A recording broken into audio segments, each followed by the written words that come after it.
नमस्कार मित्रांनो, माय सपोर्ट या मराठी यूट्यूब चॅनलवर तुमचे सर्वांचे मनापासून स्वागत आहे। संपूर्ण महाराष्ट्रासाठी आताच्या क्षणाच्या सर्वात मोठ्या आणि महत्त्वाच्या ठळक बातम्या। राज्यात 10 धडाकेबाज निर्णय, सर्वांना खुशखबर।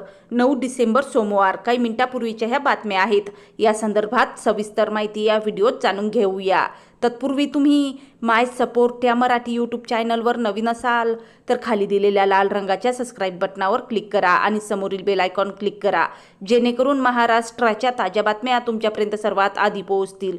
तर चला सविस्तर बातम्या जाणून घेऊया। तर बघा, पहिली सर्वात मोठी आणि सर्वांसाठी आनंदाची बातमी। युनेस्कोच्या जागतिक वारसा स्थळांमध्ये बुलढाणा जिल्ह्यातील लोणार सरोवराचा समावेश व्हावा या दृष्टीने आता प्रशासकीय पातळीवर हालचालींना वेग आला आहे। नुकताच अमरावती विभागीय आयुक्त यांनी लोणार येथे भेट देऊन पुरातत्व विभाग, नगरपालिका, वन्यजीव विभाग, महाराष्ट्र पर्यटन विकास महामंडळ अधिकाऱ्यांची बैठक घेतली। 2020 मध्ये लोणार सरोवराला रामसर दर्जा मिळालेला आहे।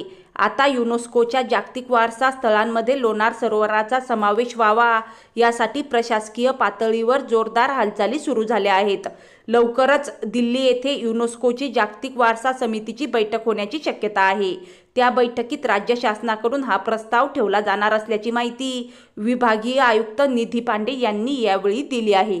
त्यानंतरची सर्वात मोठी आणि महत्त्वाची बातमी बघा, राजकीय वर्तुळातून मोठी बातमी समोर आली आहे। भाजप नेते आणि आमदार राहुल नार्वेकर यांची विधानसभा अध्यक्षपदी बिनविरोध निवड झाली आहे। मुख्यमंत्री देवेंद्र फडणवीस, उपमुख्यमंत्री एकनाथ शिंदे, उपमुख्यमंत्री अजित पवार यांच्या उपस्थितीत विधिमंडळ सदस्य राहुल नार्वेकर यांनी आज विधानसभा अध्यक्षपदाच्या निवडणुकीसाठी उमेदवारी अर्ज दाखल केला होता।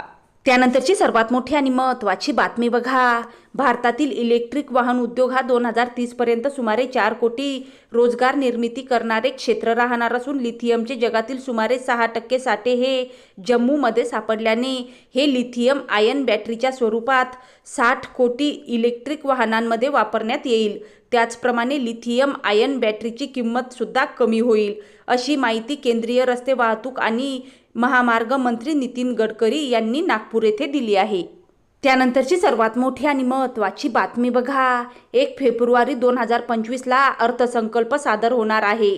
अर्थमंत्री निर्मला सीतारामन अर्थसंकल्प सादर करणार आहेत। या आगामी अर्थसंकल्पाची तयारी ही सुरू झाली आहे। अर्थमंत्री निर्मला सीतारामन यांनी याबाबत 2 बैठका देखील घेतल्या आहेत। आज निर्मला सीतारामन यांनी शेतकरी संघटना, कृषी अर्थतज्ज्ञ आणि शेतकरी संघटनांच्या नेत्यांशी चर्चा केली आहे। त्यांच्या आकांक्षा आणि अपेक्षांसह सूचना आणि प्रस्तावाबद्दल माहिती जाणून घेतली। दरम्यान या अर्थसंकल्पात शेतकऱ्यांना मोठं गिफ्ट मिळण्याची शक्यता आहे। पंतप्रधान किसान सन्मान निधी योजनेबाबत मोठा निर्णय होण्याची शक्यता वर्तवली जात आहे। त्यानंतरची सर्वात मोठी आणि महत्त्वाची बातमी बघा, राज्यातील नवनिर्वाचित देवेंद्र फडणवीस सरकारने शक्तीपीठ महामार्ग निर्मितीचा निर्णय तात्काळ रद्द करावा, अन्यथा मराठवाडा शक्तीपीठ महामार्ग विरोधी कृती समिती लातूरच्या वतीने तीव्र आंदोलन छेडण्यात येईल, असा इशारा देण्यात आला आहे। महायुती सरकारचा शपथविधी सोहळा पार पडताच मुख्यमंत्री देवेंद्र फडणवीस यांनी शक्तीपीठ महामार्ग करणार अशी घोषणा केली। विधानसभा निवडणुका डोळ्यासमोर ठेवून शक्तीपीठ महामार्ग रद्द करणार अशी घोषणा देखील तत्कालीन मुख्यमंत्री एकनाथ शिंदे यांनी केली होती। परंतु देवेंद्र फडणवीस यांनी मुख्यमंत्री पदावर विराजमान झाल्याबरोबर घोषणा केल्याने शेतकऱ्यांमध्ये नाराजीचा सूर आहे।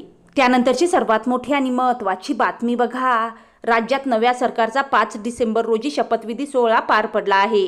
देवेंद्र फडणवीस यांनी मुख्यमंत्री आणि अजित पवार आणि एकनाथ शिंदे यांनी उपमुख्यमंत्रीपदाची शपथ घेतली।